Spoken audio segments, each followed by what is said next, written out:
Now to this, speaking at the RNC, President Trump wildly mischaracterized Joe Biden's position on abortion. Joe Biden claims he has empathy for the vulnerable, yet the party he leads supports the extreme late-term abortion of defenseless babies right up until the moment of birth. Democrat leaders talk about moral decency, but they have no problem with stopping a baby's beating heart in the 9th month of pregnancy. Joining us now, senior editor at The Dispatch and a columnist for Time, David French. He's out with a new piece entitled, "Do pro-lifers who reject Trump have blood on their hands?" David, thanks so much for being with us. I suspect that this column came straight from your heart, because obviously you have serious concerns about Donald Trump. I just want to say off the top, I'm so sick and tired of people justifying everything under the sun based on the single issue of abortion. And they do, whether it's the caging of children, whether it's just the violence done to Madisonian democracy, you name it. They all just go back and justify it based on a single issue, most of them doing it cynically. Yeah, a lot of them are doing it cynically. And, you know, as you said, we've got a cultural pyromaniac as president of the United States. We have a horribly mishandled coronavirus pandemic with almost 200,000 Americans dead. And people are saying, well, you have blood on your hands if you don't support Donald Trump. So what I wanted to do was take a step back and let's just take a serious look at what we have learned in almost 50 years of pro-life activism. And what we've learned is pretty remarkable. Since the peak of the abortion rate in the U.S. around 1980-81, it has declined through every single presidency. And that was something that I think is surprising for an awful lot of pro-lifers, that it declined during the pro-choice Clinton presidency. It declined during the pro-choice Obama presidency. There's been a big cultural change. And that's not just the rate, it's the ratio. It's the number of abortions per, 100 pregnancies. That's all declined. And so what I wanted to show was, look, the way you think about pro-life activism is often upside down. You have the most influence on the people around you and your community and your state.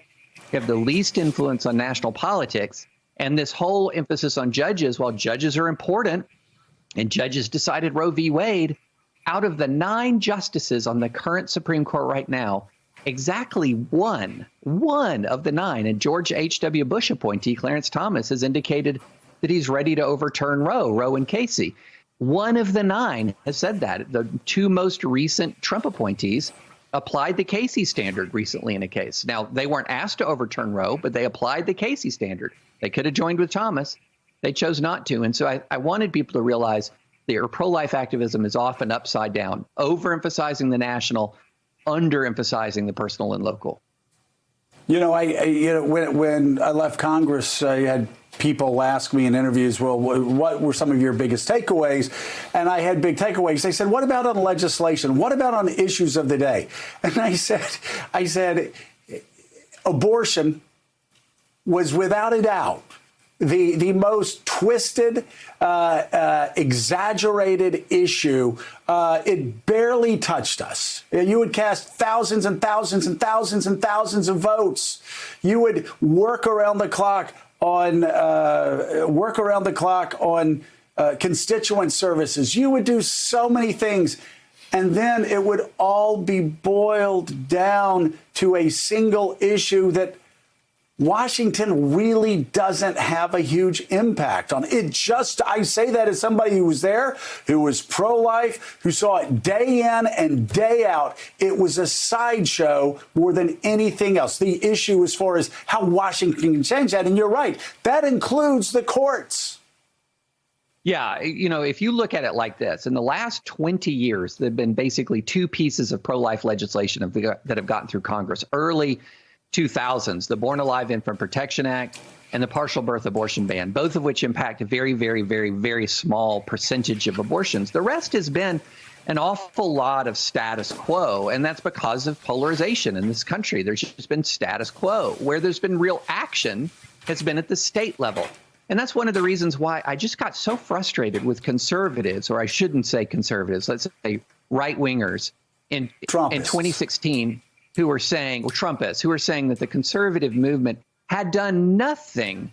It was just losing before Donald Trump. It had huge gains in the states during the Obama era. And when it had gains in the states, it passed hundreds of pro-life laws at the state level. But at the federal level, you're then told that abortion will stand or fall based on Donald Trump, and it won't. Planned Parenthood had the most taxpayer funding of its history in 2019 under Donald Trump. That is not saying that abortion stands or falls under Trump. Shauna, Thomas is with us and has a question. Shauna. Hey, I'm just curious, though. It still has power as a general election or a federal election issue, doesn't it? I mean, this is part of why, Vice President Pence, then Governor Pence, was put on the ticket in the first place. This is part of why he's probably still on the ticket, to be honest. So how do we sort of square that? I understand what you're saying and that this is really a states issue and that kind of thing, but the power it has politically, can that really be denied? Oh, it can't be denied that it has huge political power. There are going to be millions of people who will go to the polls and hold their nose to vote for Donald Trump for one reason and one reason only, and that is abortion. And what I am saying is they have a misperception of the power of the president of the United States over this issue.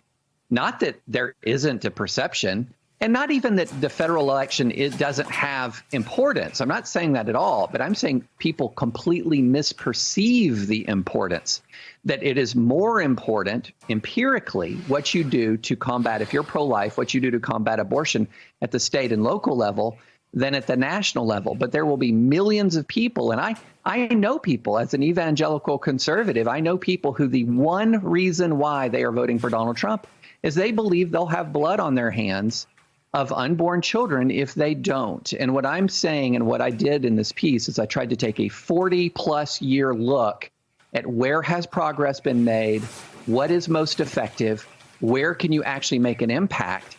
And time again, it comes up that you don't make that much of an impact at all at the federal level, and you make a big impact at the state and local level.